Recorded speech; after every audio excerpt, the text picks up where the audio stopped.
Bismillah, Assalamualaikum. Selamat datang ke UP Berkah Channel. Kali ni, Ana nak kongsikan kes yang berlaku di Kuala Besut, Terengganu.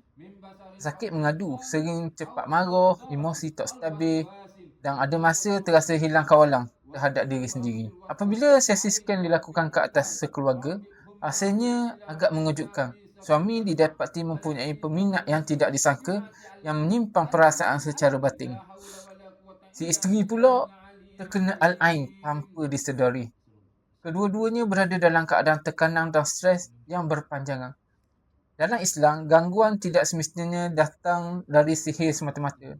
Kadang-kadang ia hadir melalui pandangan, perasaan terpendam dan emosi yang tidak terurus. Rawatan dilakukan dengan ruqyah syariah, doa-doa perlindungan serta nasihat untuk memperbaiki hubungan dengan Allah SWT dan sesama pasangan. Pesanan penting Ana untuk semua, jangan biarkan emosi menguasai diri. Jangan pandang masalah seorang diri, kembali kepada Allah adalah jalan yang paling selamat. Semoga kisah ini menjadi peringatan, bukan untuk membuka aib sesiapa. Jika video ini memberi manfaat, like, share dan subscribe agar lebih ramai mendapat kesedaran. Ikhtiar dengan ilmu, sembuh dengan izin Allah.